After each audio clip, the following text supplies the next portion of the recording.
Welcome back to another Amiah Sunday. Happy Easter! Easter Sunday! You know, bunny rabbits, chicks, marshmallow peeps, Easter egg hunts. If you're celebrating anything else, do it now. Do it on Saturday because tomorrow's Easter. That's all I gotta say. Let's put that all aside. And tonight, since it is every third Sunday, we are going to look at the deleted scenes for War of the Planet of the Apes. What I'm going to do is probably just chop it down to try to avoid copyright as best as I can. And hopefully not get my video blocked on YouTube, Instagram, XYZ. You know the flim flam. You know how it is. And yeah, let's go ahead. So it's like 20 minutes, but I got to chop it down to like maybe less than 10. So let's see what happens here. Let's see what I can do here. Because most Instagram videos can't go beyond 20 minutes anyway. Graveyard. So as with any movie, you shoot scenes that don't make it to the final film. Exactly how it looked when it was the actors. And they're real people, as humans. You can see, it's the first evidence of the fact that the colonel is killing his own men. They're starting to realize that something is not quite right, because it looks like these aren't just where they bury their dead. I mean, why they kill their own men is apparently clear by the end of the movie. Yay, there's Amiah. She goes. There she goes. Turncoats. So this was a scene that was at the encampment just before Caesar finds Winter and what their lives were like, and that Winter had turned and was trying to survive because he was so glimpse into Preacher, and that Preacher was maybe seen as having mercy toward apes because they had spared his life. Because Barrier this is wall. a glimpse at a piece that we cut, which was really the introduction of this wall that they're being. I thought it was worth looking at just to see again how that is a pretty big set. I like this set. That was my favorite part, the broken bridge. I owe you one. So this was another scene with Preacher where you see the turncoat gorilla, and you do not want to agitate. As the film was very long, this was one of the things we ended up having to cut. Yeah, I didn't see much of this guy in the movie. Great man. And Caesar is now warning him because he feels that they. Yeah, there's more of the same stuff here. Yeah, this just shows that Preacher and Andy Serkis or Caesar, they're not on the same side.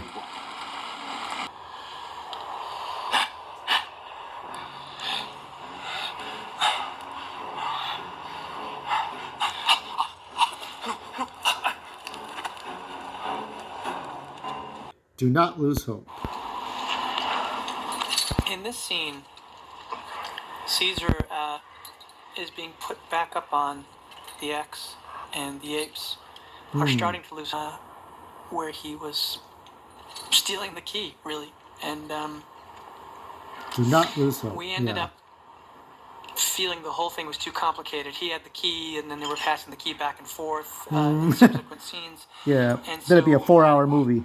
We just simplified things. Snowfall. Oh, here we go. Here we go. We had a scene in here. We're in the midst of all of the brutality and Nova, where it was snowing, and she was reacting to the snow, and then he started to react too. And suddenly, in the middle of all of this darkness, there was this little childlike moment. Still remember the toilet paper story. It was too long, but also it didn't really, at the time we shot it, we hadn't snow when they were making their journey. And one of the things that happened was when we looked at Did it ever snow in Chesterfield, Virginia? I wonder. I know it snows in New York. Snow, but of course they've been in the snow throughout, and so it's one of those things where she's so enamored of the snow. Does it snow? We don't. So it was too long, and it doesn't snow in Los Angeles. So we ended up cutting it, and instead.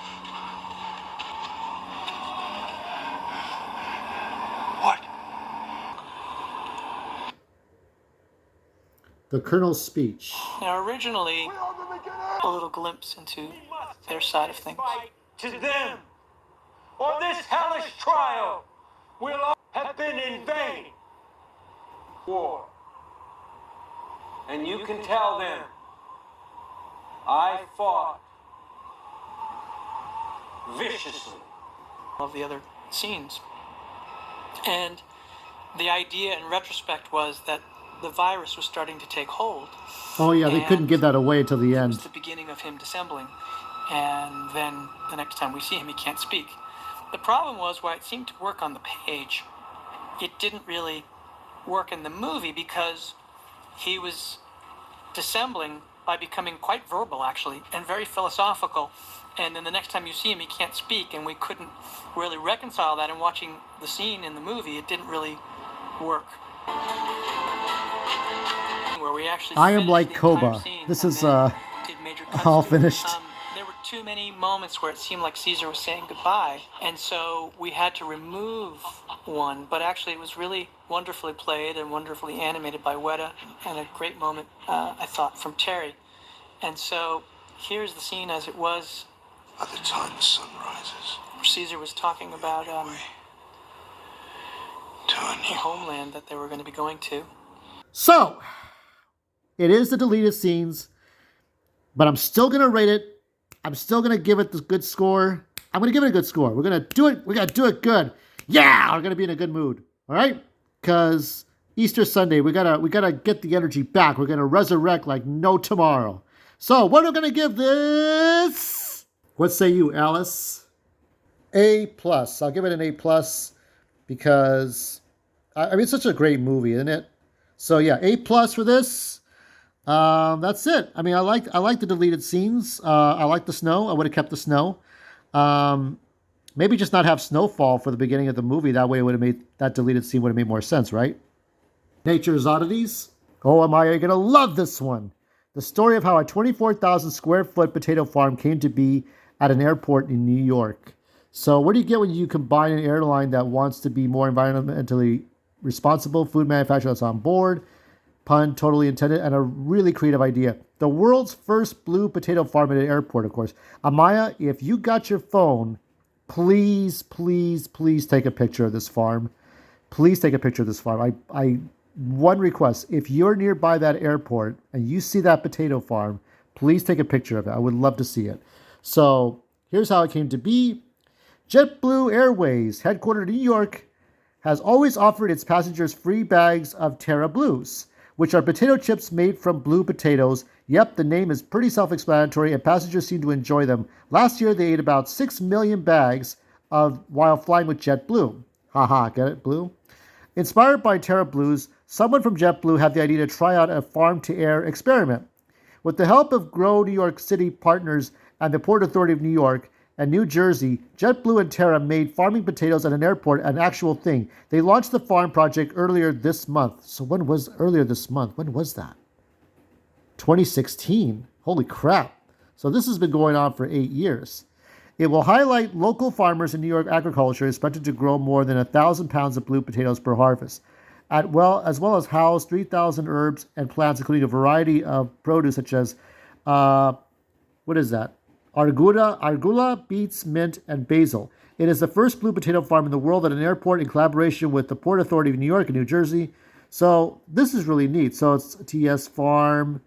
So look at all this. So the airline needs to use the herbs and produce it grows at this new airport and restaurants at JetBlue's airport terminal, and they are working on finding a way to use the potatoes in the actual Terra Blues they offer passengers. Perhaps the best part, JetBlue will donate some of the food grown at the airport farm to local food pantries too. Oh, that's nice. So yeah, that's pretty cool. All right, take a picture, please, of that farm if you can. Animal Corner. This is a drive-through safari. Look at this hippo. So this is nature here. So it's some kind of nature drive. So the hippo's showing his authority. Look at it. He's got little ears, little tail, and a big mouth. There he is, sneaking up on them. He just wants their food. It's like, yeah, what's the rhino gonna do to me? What's he gonna do to me? He's gonna bite his butt. Oh, look at that, squaring off. The hippo is another political party. I don't know. There are two political parties. What's he gonna do? So that little rhino doesn't want to. He's gonna try it again.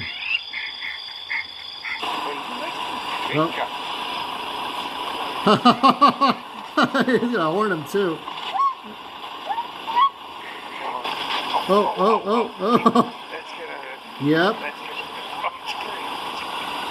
It's all about territory. Mark your territory. That's why they're called animals. They don't behave like us. That was Kruger National Park in South Africa. So, yeah, if you ever want to go there. And because you're working on some needlepoint, I'm not sure what this all is. Looks like a dress or a sleeve. Anyway, I thought I'd go and show you just something for you. This was made a long time ago. Pardon the mess, I'm packing boxes. In here, this is a blanket that my mom made long ago. I believe she made it 1988, somewhere there. I had a sweater that was this pattern. My brother Sebastian had a red one with all the colors, and so here the back color is black, and you have red, blue, light blue, green, yellow, orange. But my brother's sweater was red back, and you had black, dark blue, light blue, green, yellow, orange. So that's something that she made a long time ago with that kind of thick yarn that you get.